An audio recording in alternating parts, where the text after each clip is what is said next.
Hello and welcome again to Inside Tulsa Athletics. I am your host, Rick Couri, and we have a fun show today. We're going to do some things we haven't done an awful lot of. We're going to talk tennis with a gentleman over at Edison. We're going to cover a little bit of everything right here at Webster, and we've got some of the boys, girls, and the coaches from Booker T basketball, one a state champion and one a runner-up. Plus, we'll do a little track with the folks at Nathan Hale, all coming up right here today on Inside Tulsa Athletics, so do not go away. You're not going to want to miss a moment.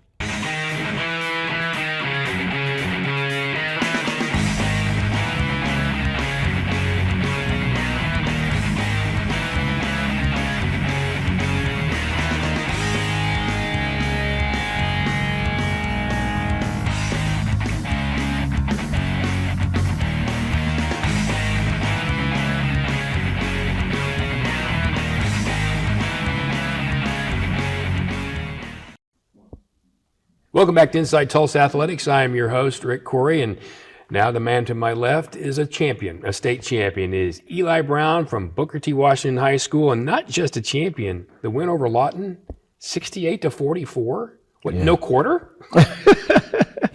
Thanks for having me. I appreciate being here. Man, it's a crazy feeling, but yeah, that game was wild. It was a little wild there. Yeah, I saw a quote from me in the newspaper that said you called the timeout, because you just thought you were going to scoot by with like 30 seconds to go. Right. So by that time, when you're winning a game of that importance by that much, what's going through your mind? I can't believe we're up this much. That was the first thought. One of my assistants said they wanted to put the reserves in, and I was like, no, it's too early, it's too early, it's too early. And then he said, Coach, we're up 30. I said, really?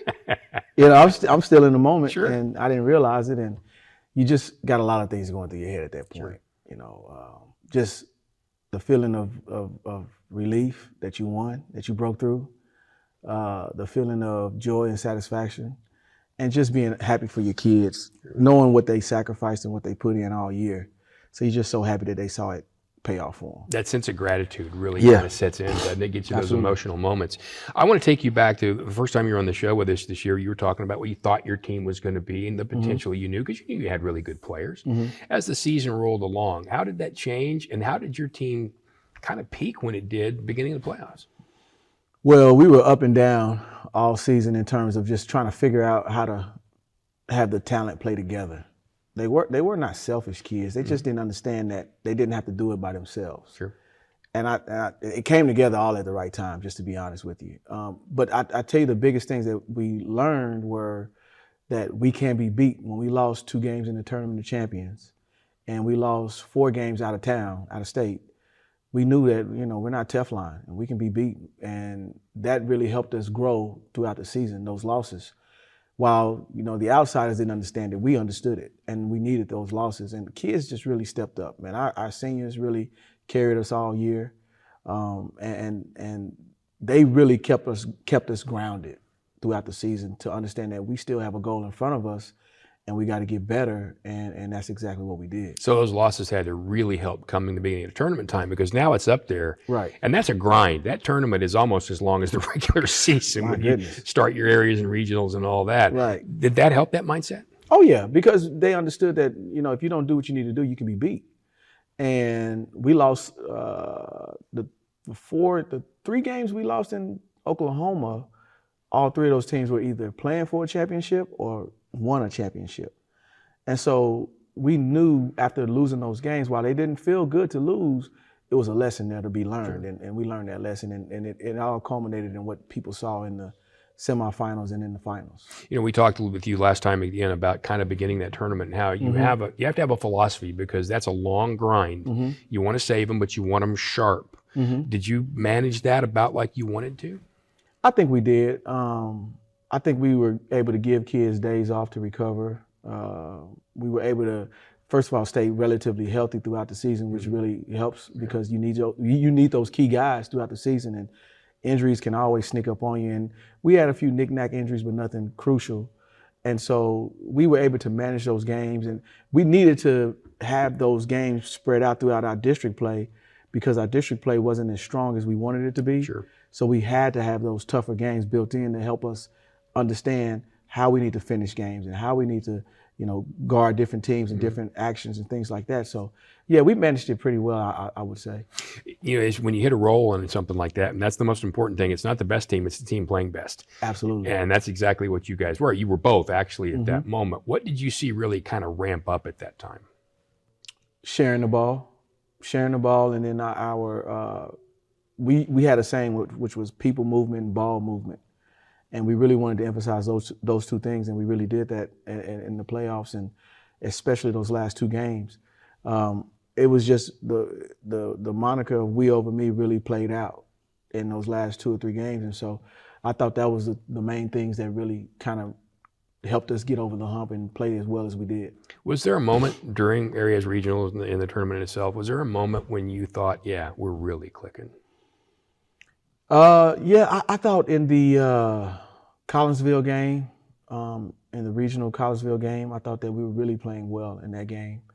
And then we went into the area championship game against East Central, and the first half we played really well, and then we kind of reverted back to some old habits in that second half, and it almost cost us the game, but we dug in deep and got it done. But I thought that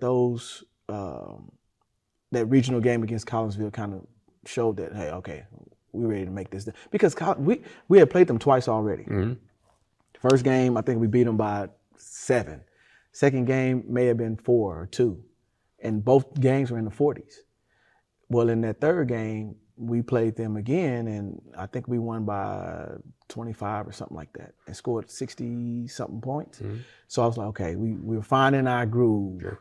It took a while, but we're finding our groove in it, and it just kind of took off from there. And now you've got this opportunity. You and I were talking before because they were asking about bringing the trophy. I'm surprised you don't have it with you. I'd keep it. I mean, I'd have it with me. I'd take it to lunch. I'd take it to dinner. I'd do all that. Absolutely. And I know you have one. Right. But it was from 2015. And it's almost that Dan Marino moment of getting there and then realizing that it never happens again. Not that you ever thought that, but was that emotion for that second one different than it was in that first one, Eli? Oh, absolutely.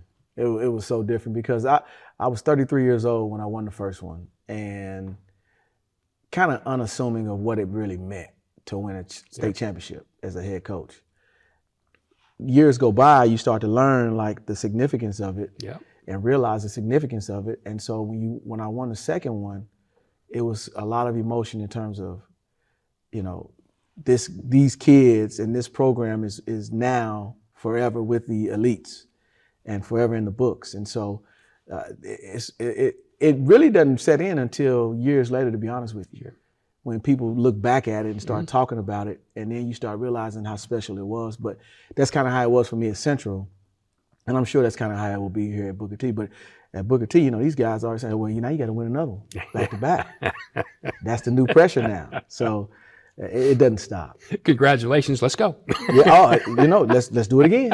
Eli, thanks. Thank you for having me. And congratulations. 5A state champion, Eli Brown with Booker T. Back with more Inside Tulsa Athletics coming up.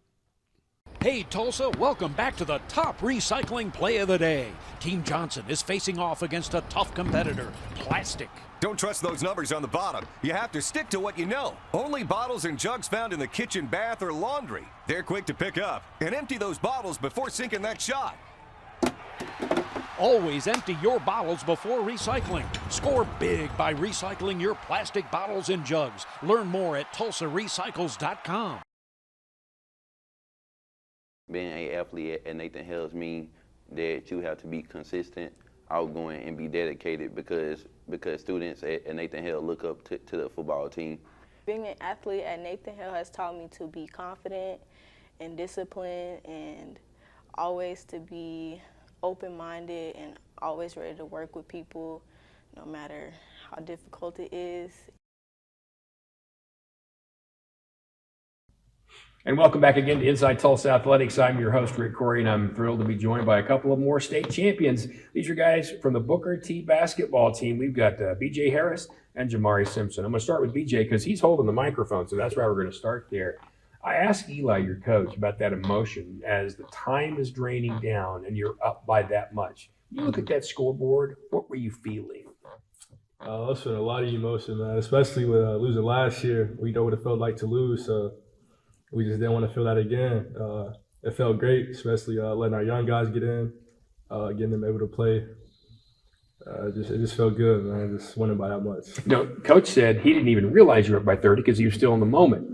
Did you? I really didn't. Going into the third quarter, I think we're up still like 25, but we just didn't let our foot off the gas because we know, especially nowadays, how many teams shoot a lot of threes. That lead could go, away in a couple possessions. So we just had to finish the fourth quarter out. Gotcha. Jamarri, I want to ask you, as that game started, you guys had gotten on such a roll, and you won this one so easy, 68-44. Going in, what was your level of confidence in your feeling? I feel like we had a lot of confidence, especially because our coaches, they prepared us with scouting reports and they basically gave us the answers to the test. So I just felt like we just went out and executed. Speaking of that, okay, let's talk scouting reports. Back when I was in high school 1,000 years ago, before dirt was invented, I remember getting those scouting reports, right? And you had that feeling of confidence, but there was always some nerves and butterflies. So going into that final game, I'm sure there's confidence. How were you really feeling? Were you getting that little pit of your stomach thing? I really wouldn't say I had a lot of nervousness because we were there last year. Sure. And I felt like, I definitely didn't want to feel that again. So, there was a little nervousness, but it was just another game, really. So there was determination to go with the nervous. Yes, sir. Yeah, it was determination. All right. So I'm going to ask you the same thing. Did you feel that same level of confidence going in? Or, there's one thing to be determined because you lost, and the other thing, it's kind of in the back of the mind. Hey, we lost last time. And as Coach said, now we know we can. How did you feel going in? But the way we lost last year and the way we was playing against good teams this year and the way we played the game before the championship, I was very confident. I knew what we were capable of when we played together. So I was very confident. I had no nerves at all. I was just ready to win and get a gold ball. Yeah, you don't look like you get nervous a lot. I wasn't, not that game. Not that game. Going into the tournament and the playoffs and the regionals and the areas and all that kind of stuff, what was your feeling about that time? Coach thought you guys had really kind of solidified. Man, the whole year we was waiting for playoffs to start. We was waiting to get back to the championship game and not knowing if we was actually going to get there. So going into playoffs, man, we just had to make sure, we waited this whole year. We didn't play to our full potential to the playoffs. So I felt like if this is what we was waiting for, we got to go out and show it. And I feel like we did that. Jamarri, was there anybody in the tournament, in any points in the tournament that you really wanted to play? I wouldn't necessarily say that was somebody I just wanted to play, but maybe Midwest City because they beat us last year. Sure. And we kind of wanted to, get our revenge. But really, we just wanted to win. Use that word, revenge. And people will say determination, revenge, whatever. When the season started, how did you take the loss last year and use it this year? Did you think about it a lot in practice or during the day, or did you remind yourself? What'd you do? Yes, it definitely motivated us. But, it kind of it motivated us, but it kind of made it worse because we were just like during the whole season, we weren't really playing to our full potential just because we were wanting to just wait until state and playoffs to actually show what we could do. And we kind of took the regular season as kind of boring. But once we got those losses, and especially out of state losses, it kind of helped us, motivated us, knowing that nothing's promised and guaranteed. Coach said that you guys he thought the best thing you did was share the ball more at that point. And look, everybody today sees highlights and they see video games and everybody wants to be in that top 10, that kind of stuff, the play of the day. How do you get past that to be a team player? We over me. You can't do it by yourself. You need your team, and I feel like we have a really strong brotherhood. So we really just want to see each other win. Did you feel the same way? How did that work out for you? Because it's tough when you're watching constantly people make plays, and that leads to a lot of things. Especially with the teams we were playing, they weren't. They were good, but they were obviously better. We was playing teams winning about 40, 50, so it was hard to kind of play as a team when you could just go score. So Coach Brown was telling us all year we over me, make the extra pass, good for great. So we just have to remember that, and then going into the playoffs, that really did help us. Yep, it will certainly help you play together as a team, and it helps you in those tight moments, doesn't it? Those are I think that's when it helps the most, when it gets tight and you realize the person on this side of you can depend on. Yes, sir. Because we had a lot of close games, a lot of leads that we lost. We had to remember our brothers woke up with us in the morning. They practiced with us, ran on the track with us. So we just got to remember, we got to trust one another.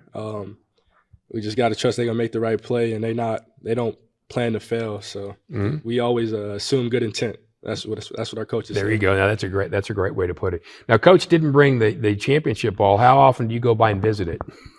Well, we've been on spring break, so we really haven't visited yet. But we got a pep assembly coming up Friday, so I'm pretty sure we'll enjoy that. You guys get to be heroes for a while. Yes, sir. Yes, sir. That's a moment, and one day you walk back through school, or your kids go to school there, or something like that. That ball's always going to be there. Have you considered the legacy? Yes, I really just tried to enjoy the moment, embrace the moment, and I mean, it just feels good to be in the books forever, really. I would imagine so. Tell me about this basketball team moving forward. Every year somebody leaves, every year somebody graduates, every year somebody transfers in, out, whatever. What's the future of Booker T basketball right now?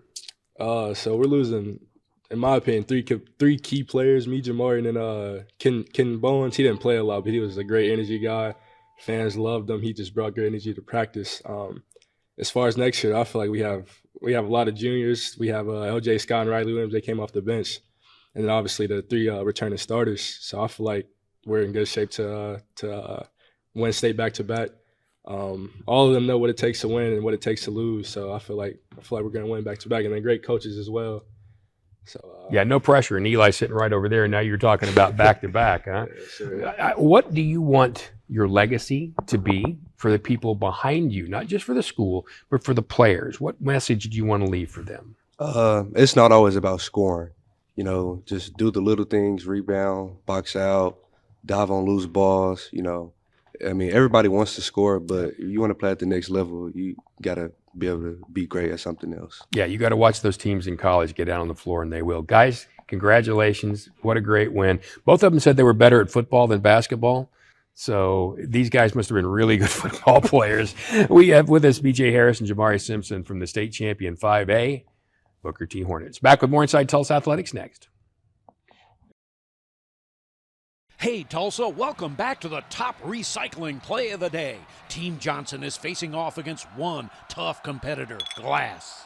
That's right. Only glass bottles and jars are recyclable. Don't even think about sinking a drink in glass or mirror. Always good to empty your glass bottles and jars before recycling. These two get it, emptying both bottles from far out, and they remove the lids. Score big by recycling your glass bottles and jars. Learn more at TulsaRecycles.com. Being an athlete at Booker T. Washington has taught me to carry myself with class as an athlete, student, and friend, and to have responsibility on and off the field, and that it's the littlest things that will make all the difference in the long run. Being an athlete at Memorial High School has taught me to be a better person, because when you play sports, attitude is the main thing you have to deal with, not just your own, but other people's. It also teaches you to be the bigger person. This is Inside Tulsa Athletics. Welcome back. I'm your host, Rick Couri, and I'm now happy to be joined by another from Booker T. Washington, Carlin Adkism, the Booker T. girls coach, and just missed a state championship as runner-up. And I know Eli was giving you a little trouble here as you came in, but congratulations on, somebody's got to be second, and I know you don't want it to be you, but that's a heck of a season. Thank you. I appreciate it. And thanks for having me on. Yeah, definitely didn't want second. That was definitely not the goal, but the girls played well, throughout the season, had a great season. It's a loss to El Reno in that game going in. Mm-hmm. What were some of your thoughts about what they did really well that you had to kind of counter, and what did you think you could do well against them? Well, it's just a great team. They had been there before. They won it the year before, going undefeated. Yeah. So we knew they had experience coming in. We knew that they were going to play hard and just play as a team. We knew that their best player, Lily, she was going to, orchestrate things, and we just had to stop her and try to minimize the things that, that they like to do, just going into it. But I felt, confident going into it. Our girls, like I said, played, they had been playing good basketball. Right. They in the gym and, putting up shots and, so I felt great going into the game, but, it doesn't work out sometimes that way once that ball is tipped off. So. When you get into a tournament, and we talked about this with Eli too, you've got to be the team playing the best at that right time. Definitely. At the end of the season, what did you do to kind of build the team to that? Oh, definitely. Just get them to believe that they can, get there and win it. Get them to believe and buy into, they're a great team and they're the best team. And I think they took that and ran with that. And we were playing great basketball. I know we came up short, but at the end of the day, we were playing good basketball. I think that we started understanding how to play basketball the right way. But things throughout that game kind of went, the other direction for us. There's a fine line between having a loss like this affect you adversely or really well. How do you as a coach, which nowadays becomes psychologist, dad, grandpa, some of those things too, how do you keep that in the right vein? Oh, you just motivate off of it, You just go into spring ball and with the understanding of, this can happen again if we don't prepare the right way. You know what it takes to get there. Now you got to understand what it takes to win that particular game. It's hard to prepare for that moment, but understanding that going hard every day will kind of minimize the moment of as far as being too heavy for you mentally. Right, and making sure that it doesn't become too big of a point too, because then people can press, right? There you go. Then you start. It happens a lot, you're pressing those moments, but just to calm your nerves down is the understanding of my preparation and understanding that we put in the time and the work. Just believe in yourself. Yeah. How different, and I know it is for almost all sports, but I haven't really covered in basketball. You mentioned spring ball. Yeah. I mean, we hear that in football, and everybody at Oklahoma thinks about that in football. People, I think, a lot of times misconceive that every other sport just goes home. Right. And that's not the way it happens. Tell me about your off-season program. Oh, no, definitely not. We got to get back to it. We definitely have to get back in the weight room and getting stronger and just getting those mental reps of understanding this is where the hard work starts at, is in the spring ball. And we have a tough summer in June where we go and prepare and go into, I call it a mini season, because we go to team camps and then we have a summer league that we actually host at Booker T. And so I think throughout June, we get up to about 20 games. And so, it's just, like I said, it's a mini season. We prepare from there. And like I said, staying in the weight room, getting stronger.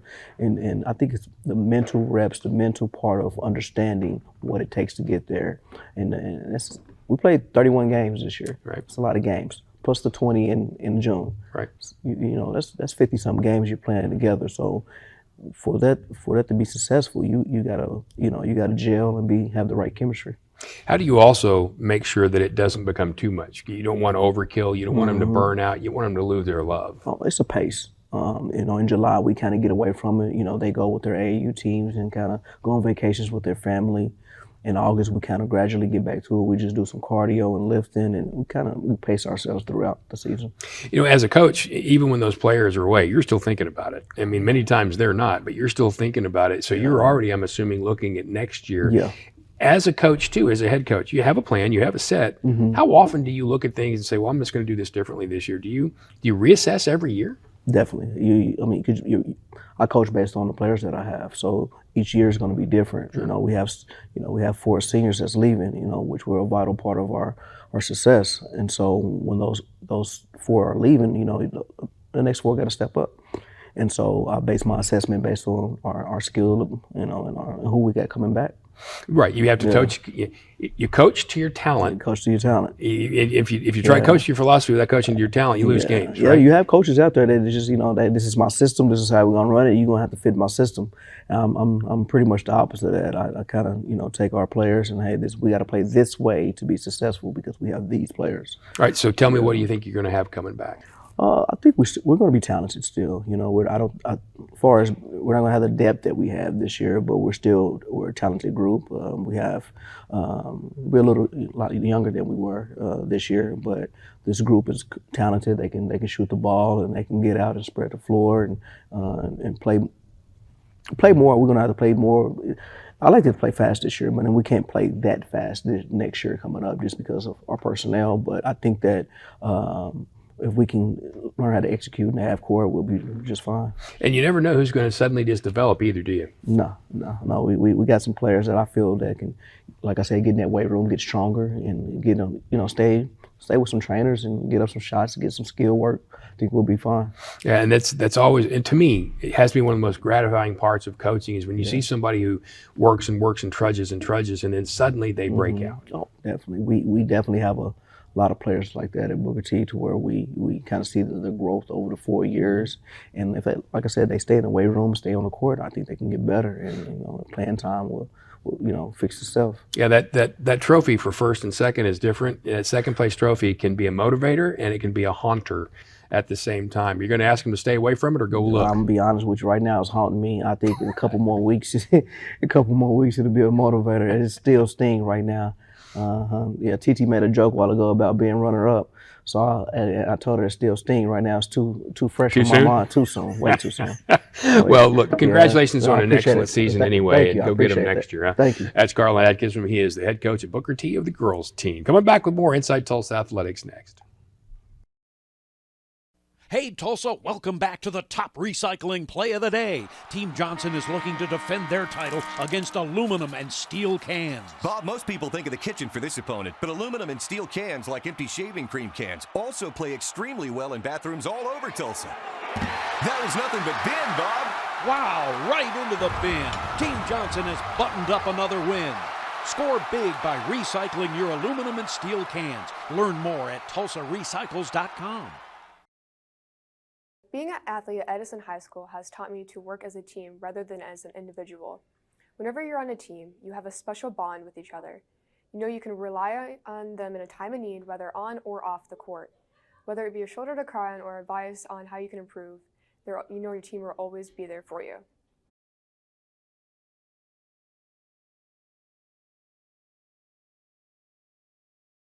And welcome back to more Inside Tulsa Athletics. I am your host, Rick Couri, and we are once again joined by some players from Booker T. This time it's players from the Booker T girls team, Tierra Owens.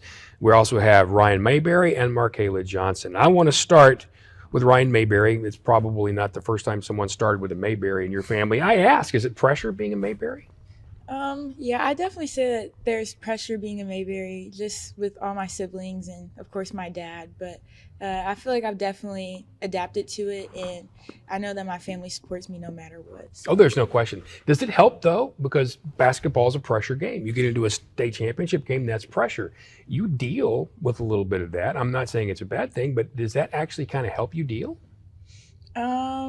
I feel like in some ways it does. Like, it kind of motivates me in a way to prove people wrong or meet expectations that I might have for myself. But I feel like it also does a lot of not so good things for me. So it's kind of a mixture in between. Like, it's a love-hate thing. I can imagine that'd be the case. Now, Marcayla, I want to ask about the state championship game. I've already talked to your head coach about this. You guys go in certainly with a confident feeling. How did you feel going in? And during that game, were there points in there where you thought, hey, we've got a great chance here to come back? Definitely. I'd say in the beginning of the game it was really fun. We've never made it this far, especially Booker T. We haven't won since 2018 for the girls. So it was definitely, for me, I was very excited coming in. I couldn't really sleep last night, the day before in the hotel. But yeah, I definitely think that during halftime, I thought we just needed a break. We just needed to refocus as a team and just find out what we needed to execute. How did you deal with that nervous energy? I mean, it's pretty common like that. You hear stories about people who can't sleep before a title game. What'd you do? Honestly, I kind of just had to take time for myself. I had to, while we were warming up, I had to go stretch by myself and kind of refocus and get my mind together, because it's a very exciting feeling, especially being at state in general, but also just making it to the finals. I think that's a big deal. Oh, and, yeah. And I'm just so blessed and so happy that we got in that position. Yeah, and unfortunately didn't win, but you got a taste of what it's like. I want to ask Tierra, when you do that, when you get that close, is that more motivation for the other things you do, or the next time, or whatever that next step is? For me, I would say it motivated me more to want to keep going and pushing it and encouraging my teammates. And I'm like, y'all, we gonna get this. Like, this is light work. I would just say I feel like we all wanted it so bad. We were excited and nervous, and we didn't really handle it well, but we all stuck together. Halftime got together. But you realize, too, a lot of teams in the state would love to be the runner-up, right? Yeah. So there is something really good that comes from this, that it proves that the effort works and those kinds of things. And that settles in, doesn't it? Yeah. For us, when we got there, when we beat Kyle Albert and we realized that we actually made it to the championship, I feel like we were so excited. We were like, oh yeah, we're going to get this. And it actually started hitting us seniors, I feel like, the most. Right. And now, as a senior, what is it you want the team or the legacy of you to be? We used to do the thing when we were in high school where the seniors had to talk, right? And they had to leave a legacy to something or leave something to someone. Do you guys do something like that? No, we don't do nothing like that. But for me, I would say I want to pass down my defense to my team. Like, I know I have great defense. I want to just keep that going for the team. And yeah. All right. So how do you convince yourself to play great defense? Because it's not something that makes highlights very often, right? Mm-hmm. Highlights are, 3-pointers and shots and things like that. How do you motivate yourself to be a great defender? For me, I say I'm quick. So I'm like, if I easily get this though, I'm a score point. So it's motivation for me to easily get easy points. Gotcha. Rhyian, is she quick? Is she actually really quick? You can tell the truth now. She's the fastest player on our team. I've enjoyed playing with her my past 4 years, and she's always like kind of like an energy player. Like, she can lock down any small point guard that there is out there, and it's been really fun to play with the group of girls that I've gotten to play with. Is it motivating watching somebody play great defense? Yes, because then it makes you want to get a stop too. Like, I don't know, like whenever I feel like especially tournament of champions, we all kind of fed off of each other. And I think that's how we were able to win the whole thing. Like, I think that's a very big thing. Like, when we see Marcayla knocking down shots, that encourages us to, like, feed her the ball, or whenever TT's playing great defense, encourages us to, slide over, get in and help, or, just overall play harder. Marcayla, she makes a great point about teammates, supporting teammates.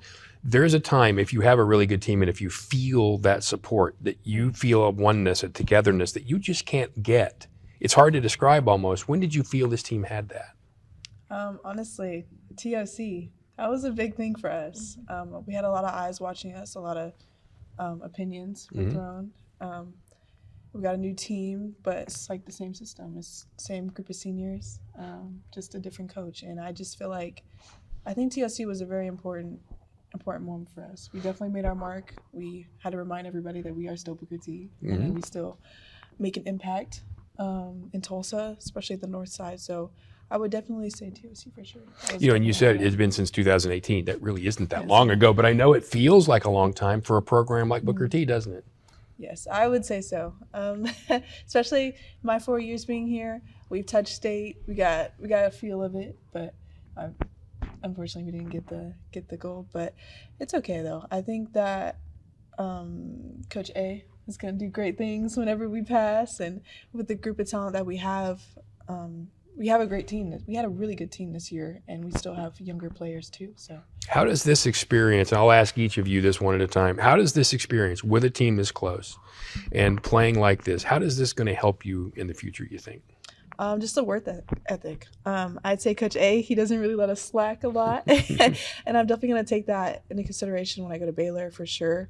I've always been a really hard worker, and I think this year for sure it's a lot of motivation. We'll get into the Baylor thing later because I've got a daughter at A&M, so we'll talk about that a little bit later on. How do you think this will help you later?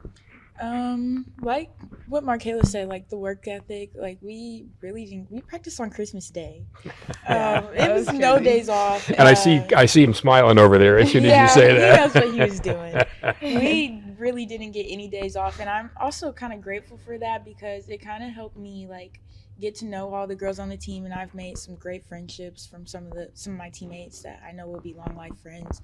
But also just for college and stuff, like I kind of understand what it's going to take to get to my goals. And even like, we didn't get the result that we wanted to, but I feel like the journey was so much bigger than just the gold ball.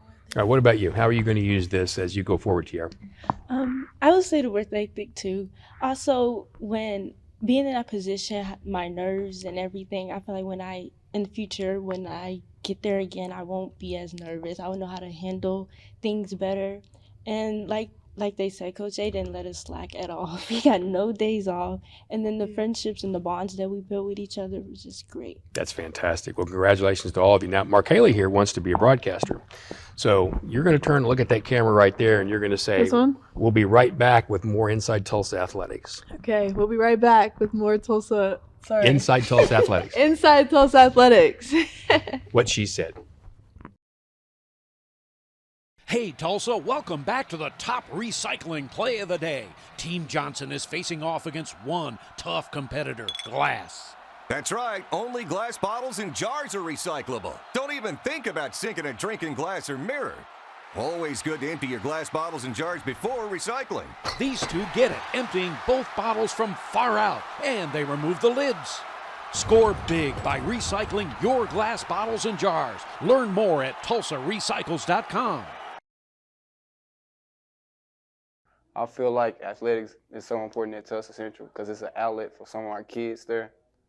They get a better opportunity to basically give back to our community. At McLean, the sports is what mainly drives a bunch of the students to come to school every single day and work hard because they want to be able to come from the classroom to the field or the court and show at what they're good at.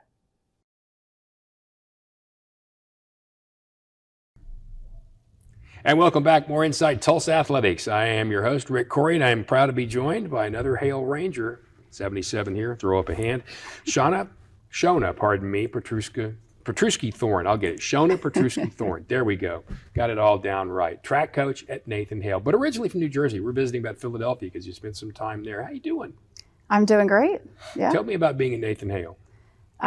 Nathan Hale is unlike anything that I expected it to be. I live in the neighborhood and just wanted to go run on the track one day, so I got a hold of a track coach and asked, hey, can I volunteer some time to run on the track in exchange? And here we are a couple of years later, and I'm running our team. How about that? Yeah. Now, that is quite the journey. When you first started running over there, so there was no thought of doing this? No, I really didn't think I'd have the time in my schedule to be able to be as involved as I am. So I'm very grateful that my work is flexible enough that I get to give back to the community. How did it first start to change? Did you approach? Did they approach? How did it evolve? I approached initially, and initially when I learned how much time the athletes spend, up to 3 hours a day sometimes on the track, sometimes more, lifting, running. Sure. I thought, wow, that's a really big commitment. And that's a lot more than I ever ran when I was in high school, and frankly, a lot more than what I did in college too. So I was like, I don't know if I'm gonna have the time to commit and give these kids what they need. And as my work life kind of evolved, I said, you know what, I think I need this for myself as well. So I initially turned down the position, and a year later it was still open, and spoke with the coach at the time, and he brought me on. It was very gracious. And yeah, here we are. What was the key to, when you're doing that, there's got to be something there's that day, that moment, that light goes on, I really want to do this. What was that moment for you? I think the moment for me was, initially I was hired on as a distance coach. My forte is in the long sprints, 400s, 800s, 400 hurdles. And I got to take the kids up to the long jump pit. And at that point, and I'm a multi-event person, I guess by trade, if you could say that. So all of a sudden, this flood of information just came back out of my brain. And I was like, what? I really hung on to that. I held on to that information for so long, and it became so much more fun to just, walking kids through the steps, like how to take off, to land, swinging your arms. And I was like, wow, and to see the kids really take that information, run with it, and make that event their own and really own it was, I think that was the moment I was like, okay, this is fun. I'm locked in now. Yeah, right, you get that bug, and then it won't go away. Yeah. As you're teaching and as you're coaching, there are going to be a lot of kids who know what they're doing. There are going to be a lot who are newer to the sport. Do you always start with the basics? Where do you begin? Always starting with the fundamentals. Because you know what, you can always go back to them, and you always build on them. Sure. So even my more seniored athletes, or the ones who come, the sport comes more naturally to them, can always benefit from going back to the basics. Now I was a shot putter for Nathan Hale back when we won a couple of state championships with William Snoddy, who won the 200, 220 at the AAUs. After that, went to the University of Oklahoma. So there is a tradition there. There is. How do you keep that going? That's a great question. I think there's a ton of talent at Nathan Hale. It's untapped potential, really. And I think we have the right coaching staff in place this year, especially, and hopefully for years going forward too, where we are able to build depth on that team, right? And so being able to, excel in one event or excel in multi-events gives us the ability as a team to move people around, try out different events, maybe jump on relays, things like that, open up the opportunity for the students to be able to compete in multiple events, which will give us depth, which I hope in turn will translate into improving our performance at our regional meet from 5th place last year, and hopefully eventually bringing some more titles back to Nathan Hale. Yeah, bring some more of that those medals and things back. Mhm. You know, we talk a lot with other coaches about multi-sports. You know, we are so focused now on somebody only does football, only does basketball, only does track. Inside track, there are so many other things you can do. And you mentioned being a multi-sport athlete or a multi-event athlete. Does that really help a young person? Oh, absolutely.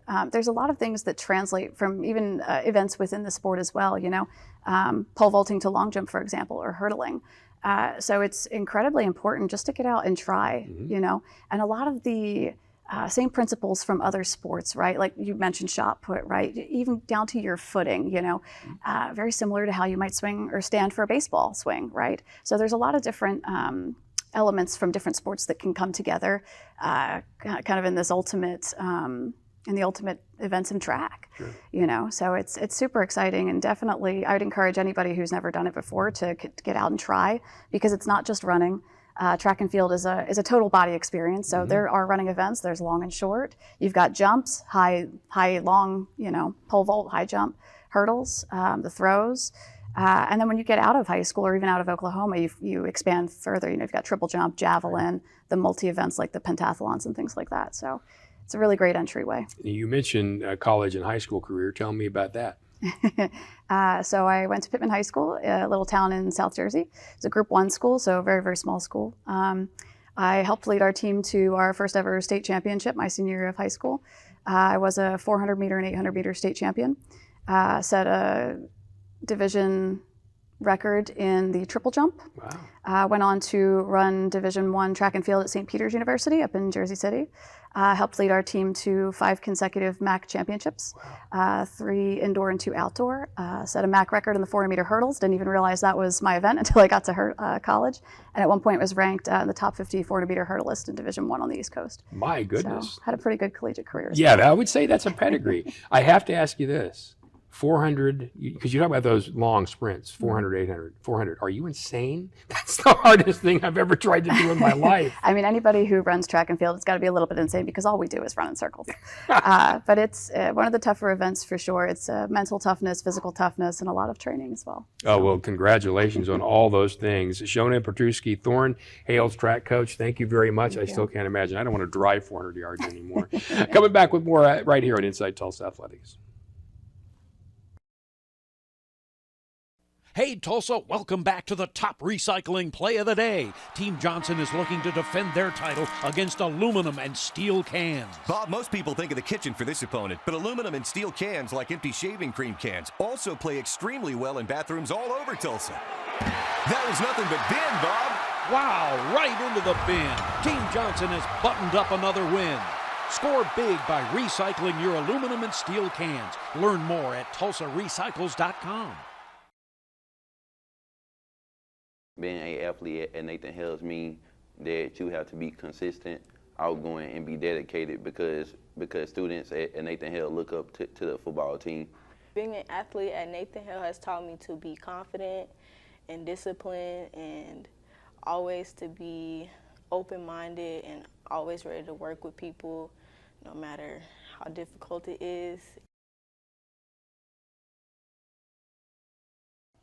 And welcome back for more Inside Tulsa Athletics. I am your host, Rick Couri. I'm now joined by a man who sells popcorn, sweeps up, coaches most sports, runs the athletic department, and probably parks the cars. And that is the Webster golf coach, Kirk Baker. But you actually do way more than that. I do. I'm the athletic director. I teach 5 classes a day. I just cleared out storage underneath our gym yesterday to help our band program out. They got brand new uniforms 2 years ago, and we just got our new band room finished. So spent half a day doing that yesterday. As I said, man of many talents, but right now focusing on golf. Good looking shirt, by the way. Yeah. So tell me about your team. This is we dropped golf for 2 years, and we just got it back 2 years ago. So some reason we get 20 kids or so that sign up every year. But I'm pretty strict on grades. So if you have anything worse than if you have a C, you're on probation, not the normal D and F thing. So that cuts out some kids. So I keep 10 every year, 5 girls, 5 boys. Yeah, that would have cut me out. Like I wouldn't have made it. No, I am out. You know, I asked this of the tennis coach over at Edison. Golf is one of those things that is so specific in movements. that one little hitch here and it's over. So when you start a young person, where do you start? Okay, here's the bad thing about our golf. We don't start till the 9th grade. So one of my goals is to get it down to the 6th grade. Sure. And the kids, I mean, a lot of kids start when they're 5 years old. But we're fortunate. We go to First Tee and Janice Gibson at Mohawk. They really take the kids from day one and work on their swings a lot. I'm good at driving them to the tournaments. I'm good at playing golf. But like moving them to a higher level, that's all the people at First Tee. We also go, there's a new, an old elementary was taken over by Square One. It's a ministry, and they have an indoor golf center like the TrackMan and everything. Sure. And they allow us to come over there and use that. So that helps us with spin, if you're slicing the ball, if you're hitting it straight, how to adjust. So it makes Getting to 6th grade would really be big because it's a whole lot easier to teach than to correct. Exactly. The bad habits are harder to get rid of, aren't they? Oh, I've been playing forever, and I switch my swing yearly, I feel like. So. Okay, from that standpoint, what do you find is common for people to kind of lapse on? Lapse on, like just our golfers at our place? Well, and for anybody, someone who comes up, because it's probably pretty consistent across the board. If, the swing gets a little lazy or whatever. Well, I can just tell you, for our kids, we will be hitting in the net or on the screen, and everything's going fine. But once you get out there on the course, it seems like our boys team, they're great, smart kids, great kids, hit it pretty well in the net, but we get on the golf course, and I will promise you, it's going right every time. So they get real quick. Gotcha. And it's just all the time, it never works out. They're just always pushing it right. So then you tell them, hey, maybe aim more left, and they hit it straight as an arrow. So, well, it's one thing to be, as you mentioned, you're a good golfer, right? No, I mentioned I'm an average golfer. Well, I know there's something, if you can do something, it's really difficult if you can just do it to tell somebody else to just do it. I heard somebody tell me great players are never great coaches. What's your coaching philosophy? My coaching golf philosophy, because I've coached everything, is I want to give young people a chance to do something they never would have been able to do. And that's why I love it here at Webster, because most of these kids have never touched a golf club before the 9th grade. So first off, I'm giving it a chance to do something they've never done. And I try to tell them I raise not so much, but I raise a lot of money for Webster Athletics at golf scrambles, at golf tournaments, me just playing. So hopefully they understand that if they stick with this in the future, golf is a way to network. It's a really good thing. And I just want them to have fun. We've had one girl go to state, and she was our worst golfer, but it was a rainy day, and she just plowed through it and made it in as the last person going to state. So we've had one person to go to state. We do have some pretty good players now that are 9th and 10th graders. So it's a possibility again, I hope. It is so much fun though when a quote unquote, I call him program player, does that, has that breakout. My old coach used to say had his Wildcat or her Wildcat moment. Isn't it fun? It was a Wildcat moment. And it was I guess that the last guy was talking about how we're in there with private schools, but I think that's awesome because it's fun to see good private schools play and try to see, can you hang with that? And this girl did that day, thanks to the rain and the terrible conditions, and she was just tough as can be, just hit it straight and got on. So it was a nice thing. But it was her Wildcat day, for sure. It's all right. It's not uncommon to hear teachers and coaches these days having to do an awful lot of jobs. How do they complement each other? Do you take your coaching philosophy, for instance, from one thing to the next, or is it pretty specific? You probably do. I'm not the teacher of the year in Tulsa Public Schools, but I have great rapport with the kids. And that to me, I use that in all my sports. I get along with them. I can probably say things other teachers can't. Yeah. And they'll respect me on it because they know I actually love them. I do care about their lives, not just if they pass a history test or shoot a 75. I don't care. I want them to know I love them and I care about them is the main thing. And when you do that, they'll do almost anything for you, won't they? Well, yes, it depends. Yes, they will work harder. It does seem like. There's no doubt. Yeah. How does all this help your AD job, or is it just? I mean, that's got to be tough with all that to do. It makes it tougher because I coached volleyball last year, which I played college volleyball, but coaching volleyball and playing it, I learned was way different. It was tough. So the coach at Edison, Lauren, helped me out a lot. But what was the question again? I missed out on that. Just how that help, all those things you do helps. Okay, so having to coach so much, it does make it tougher being an AD because it's surprising how much paperwork and meetings we have. I didn't really realize that coming into it here. So it's a hard balance. I'd imagine. And someday you might have to fire yourself. I think about it all the time. Kirk Baker, the Webster Everything, with us right here on Inside Tulsa Athletics. Back with more in a minute. Hey, Tulsa, we have a crushing recycle play of the day for you. Team Johnson versus paper and cardboard. They're starting off slow today, probably trying to figure out what to do with those styrofoam plates, since they're not recyclable. There's the big play we were waiting for. Boom! Completely empty cardboard boxes dunked in the cart. Score big by recycling your cardboard and paper. Learn more at TulsaRecycles.com.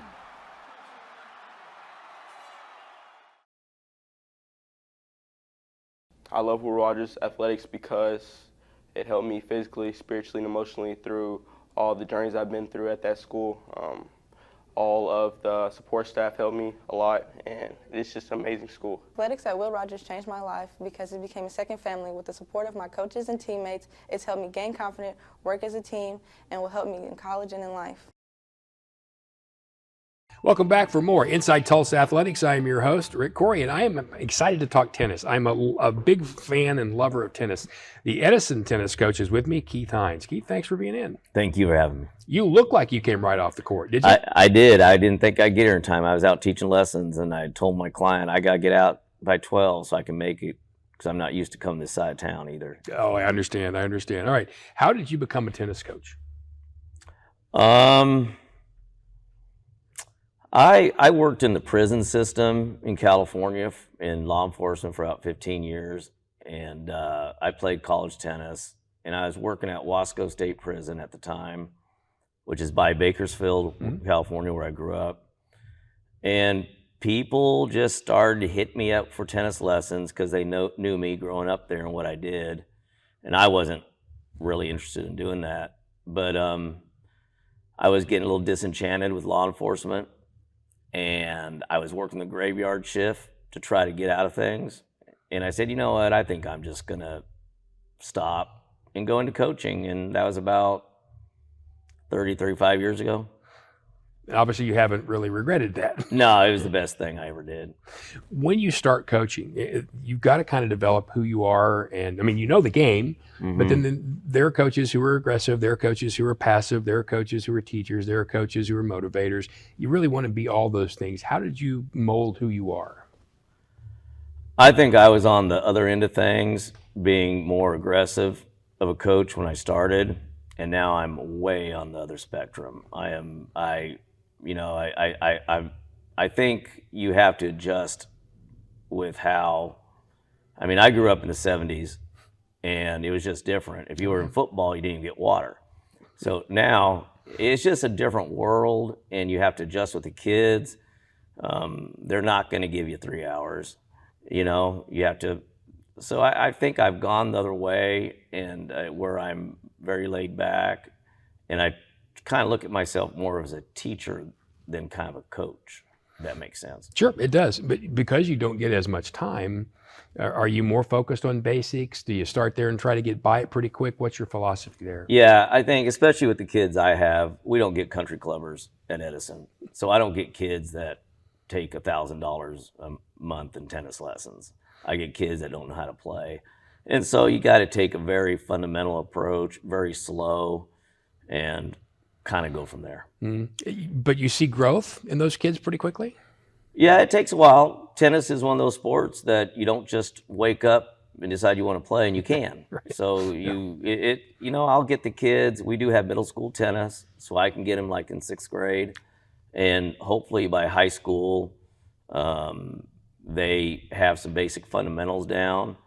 And then my goal is that they're playing when they're juniors. When the kid first walks out there who doesn't have a lot of experience, what's the most common mistakes they make? What do you correct first? They try to hit too hard. Slow it all down. And it comes, the stupid tennis ball has to land somewhere in the stupid court. And you just got to slow it down and get a good stance. Right. you Yeah. know. That's the basics again, right? Yeah. Start with the Yeah. basics and go from there. Every year, every team has a different personality. What's your group like? I don't know. We're starting very slow this year.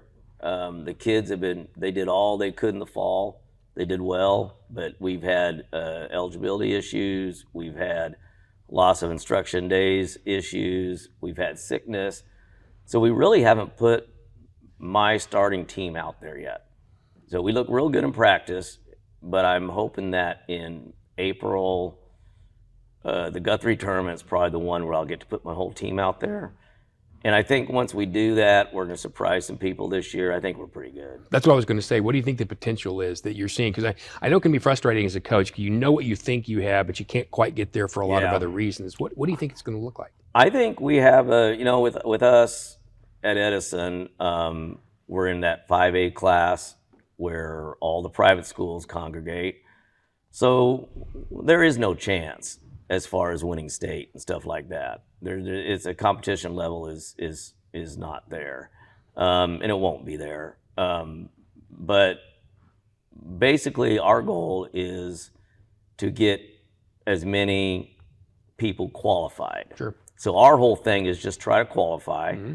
And then one thing that we're doing as coaches, we got so frustrated with the private school thing that, because you go down the state tournament from the quarterfinals on, it's just cash a haul against Bishop Kelly, against Bishop McGinnis, and it gets kind of old. We're doing our own public school state championship. I don't believe it's sanctioned. I don't even know if we're supposed to be doing it. But that's what we're pointing towards, because we stack up pretty good with Carl Albert and Duncan and Ada. And that's going to be our state championship. And we're just going to, if we can qualify kids for the OSAA deal, we're just going to go down there and have fun. Where'd you play college tennis? Cal State Stanislaus. I've been to Bakersfield a lot to broadcast games, so I know the area. Fat Jack's, as a matter of fact, the drive-in. I love Fat Jack's over there. Yeah. Tennis is a big sport in the West Coast. Yeah. I was part of a high school team that lost one match in 4 years. And it just, that's how I learned, and I was a part of a really strong group of players. Yeah, that certainly helps. Keith Hinds, Edison tennis coach, thanks for taking the time and coming over, and good luck. I appreciate it. All right, coming back with more Inside Tulsa Athletics right after this. Hey Tulsa, welcome back to the top recycling play of the day. Team Johnson is facing off against a tough competitor, plastic. Don't trust those numbers on the bottom. You have to stick to what you know. Only bottles and jugs found in the kitchen, bath, or laundry. They're quick to pick up. And empty those bottles before sinking that shot. Always empty your bottles before recycling. Score big by recycling your plastic bottles and jugs. Learn more at TulsaRecycles.com.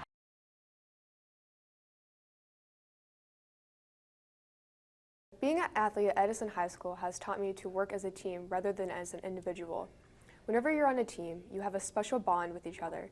You know you can rely on them in a time of need, whether on or off the court. Whether it be a shoulder to cry on or advice on how you can improve, you know your team will always be there for you.